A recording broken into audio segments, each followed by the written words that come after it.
Hello everybody, and this is Chaos with Chaos Esports Productions, bringing you another viewer cast. Today we're going to actually be looking at probably 2 or 3 replays submitted by Cris, or i.e. Schrodinger. Yeah, so we're going to try and look at each of the matchups, give him a good idea of how he's doing with his Protoss. I know he recently switched from Terran, so he's looking to do a little bit of flip-flop racing.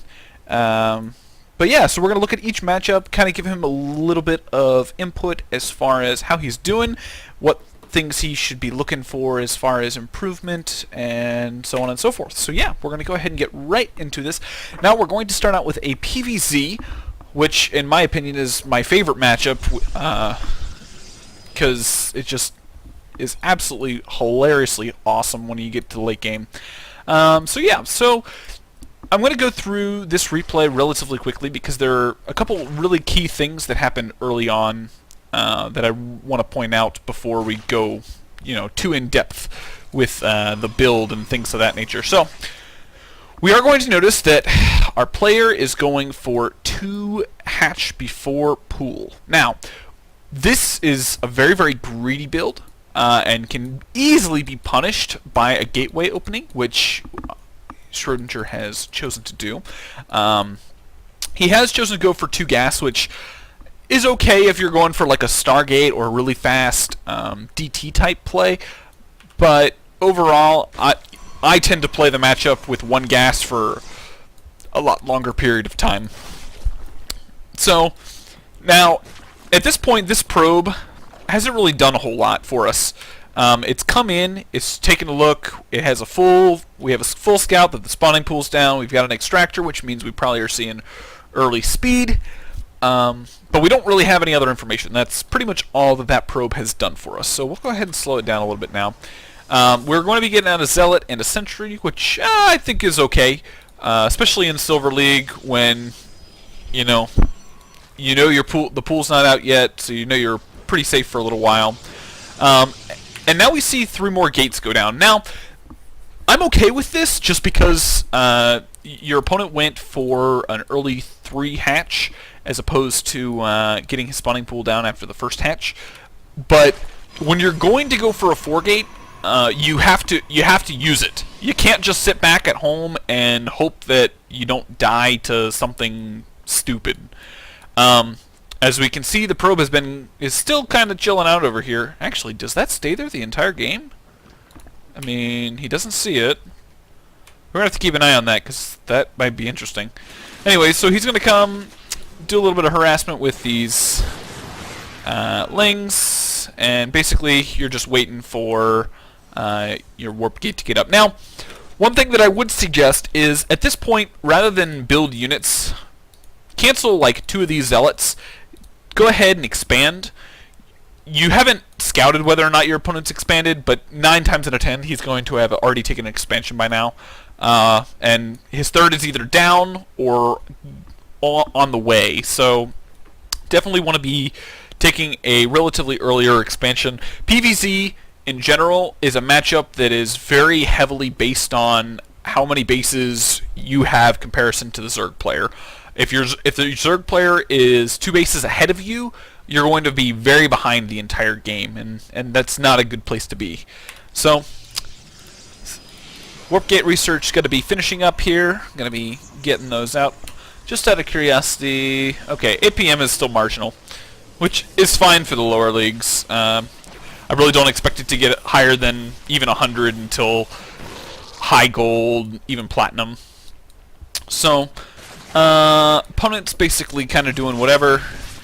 He did plant down a pylon here and try to warp in some stuff, and I didn't even notice that the first time I watched the replay. But these lings are going to clean it up, and that will be the end of that aggression. Now, at this point, you haven't really... I mean, yeah, that was kind of aggressive, but at the same time, you really haven't accomplished anything.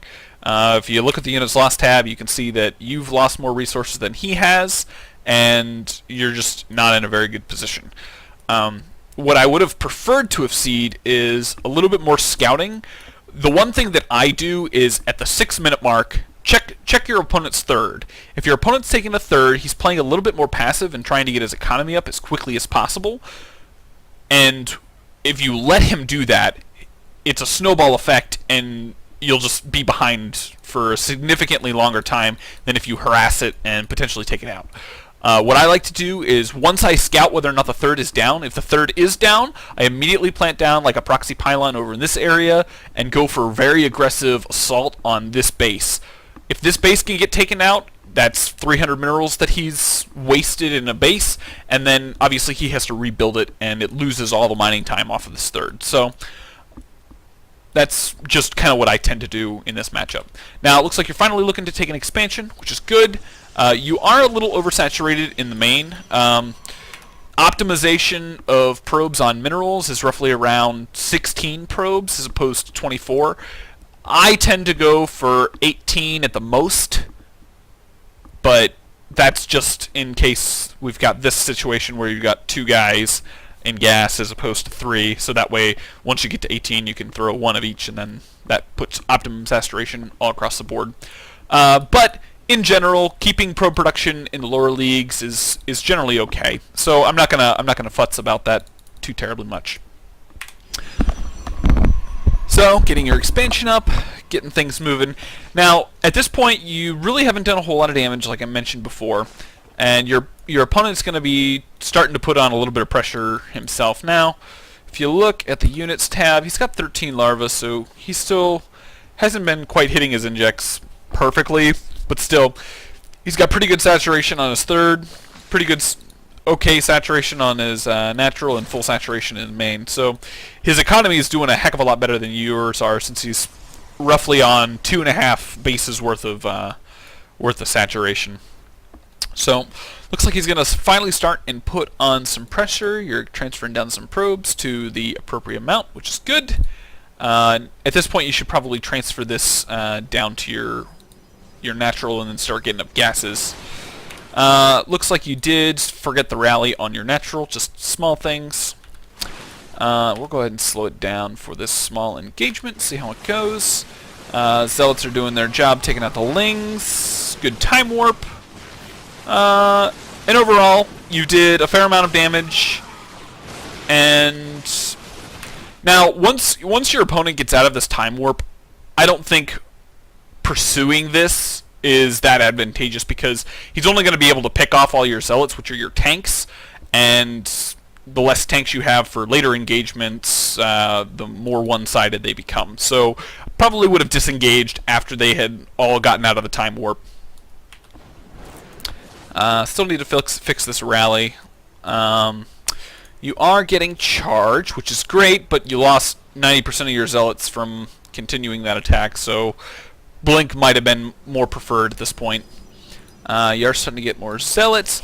You haven't started your upgrades, which is a little bothersome. In PvZ, upgrades tend to be very, very critical, and a lot of times Protoss players will go for a very, very early +1 attack, +2 attack type timing, and kind of base their game around that type of timing.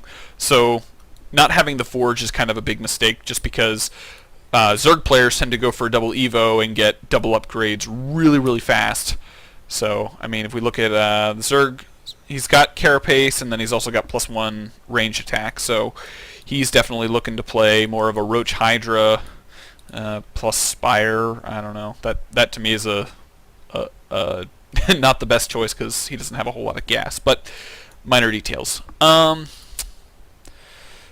As far as the build goes, like I said, you opened up with a 4-gate, which, unless you're going to be aggressive with it, it doesn't really benefit you that much. You'd be way better off getting a really early Mothership Core, going ahead and taking your natural really, really fast, and then, walling off the natural and then getting up your 4-gate. That at least gives you the option of getting your economy up relatively early, or you can back off of getting probes and go for a really aggressive push and then get up your economy. You can check out some of my my PvZs that I have. I do a couple of them. I do a really good job of going through the build little by little and giving you kind of the details of what I look for. So, gonna speed it up a little bit because we're getting to the end. Because basically he just walks in here and gets a really good surround on your stalkers. Now, one thing that you didn't do is you didn't photon overcharge, which you're a little bit you chose to do the time warp as opposed to the photon overcharge, and the photon overcharge is what's going to give you the damage and actually scare your opponent from engaging, because even though the photon overcharge really isn't good against mass units, it still is a good way to prevent your opponent from attacking, because he's going to be nervous about the extra damage that photon overcharge has. So probably would have chose to do that instead of the time warp. And also, you haven't really gotten up your gases on your natural, which are going to be very key in getting up your robotics facility and getting out some key immortals that would have definitely helped this engagement a lot better. So at this point, he's going to kind of come in, take out your natural, walk into your main, take out your main, and that's more or less the end of this game. So I think overall, the build was okay. It's just you didn't optimize the build in such a way that, you know, gave you the edge as opposed to put you behind. You got up the production really fast, which means you can be really aggressive, but you chose to sit back and expand, which gave your opponent the extra amount of time he needed to get his natural and his third up and running, and then which gave him the production to just absolutely overwhelm you when you got into the mid game.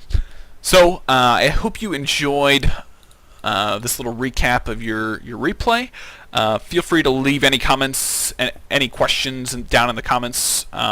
If you're new to this channel and want to check out some of my other videos, feel free to subscribe, like, do all that fun stuff. Also, if you would like me to do a cast of one of your replays, give you some tips, feel free to send an email to the email in the description, and I will see you guys in the next game, which should be uploaded relatively shortly from now.